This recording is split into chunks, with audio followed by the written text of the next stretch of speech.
अरे अल्ताफ भाई, आज आप बहुत लेट हो गए हो। क्या नमाज हो गई? हाँ भाई, नमाज तो हो गई, लेकिन आज आप इतना लेट कैसे हो गए? आप तो रोजाना जल्दी आते हो। अरे क्या बताओ यार, आप तो बताइए। मेरा घर पीछे की तीसरी गली में है। आज मैं अजान के दौरान बाहर घर से निकला तो हमारी गली के मोड़ पर करीम भाई का घर का काम शुरू था। उन्होंने घर का सारा मटेरियल, रेती, ईंटें, गिट्टी वगैरह गली ही में रखवा दिया, जिसकी वजह से आने जाने का रास्ता बिल्कुल बंद हो गया। फिर मैंने दूसरी गली से आना चाहा तो वहाँ शादी का मंडप लगा हुआ था और रास्ता भी बंद था।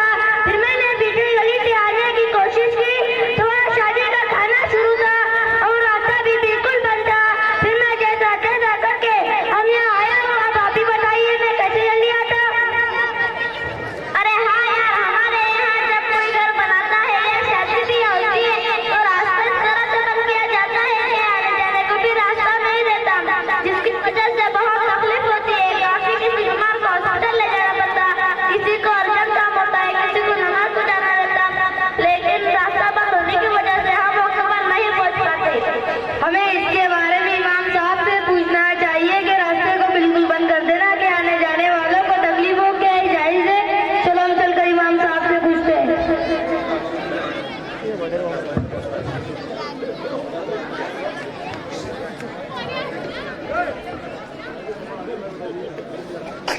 अस्सलामु अलैकुम व रहमतुल्लाहि व बरकातुहू।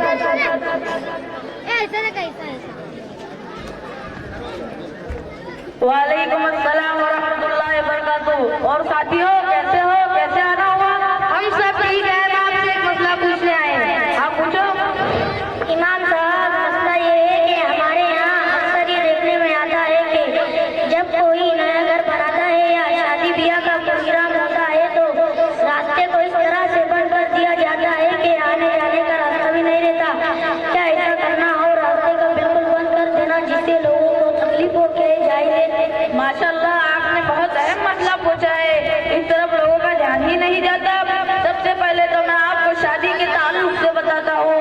हमारे नबी हजरत मोहम्मद सल्लल्लाहु अलैहि वसल्लम ने इरशाद फरमाया, निकाह मिन सुन्नती, ये निकाह मेरी सुन्नत है। और भाई, सुन्नत को सुन्नत तरीके पर किया जाए तो उसमें बहुत बरकत होती है। और हमारे नबी हजरत मोहम्मद सल्लल्लाहु अलैहि वसल्लम ने इरशाद फरमाया कि सबसे ज्यादा बरकत वाला निकाह वो है जिसमें कम से कम खर्च हो।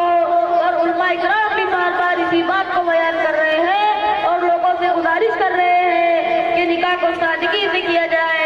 लेकिन आजकल देखने में आता है कि हमारी शादियों में बिदात और खुराफात बहुत ज्यादा हो गई है। इससे हमें बचना चाहिए। इसी तरह रास्ते पर शादी का मंडप लगाना और रास्ते को बिल्कुल बंद कर देना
माशाल्लाह। ये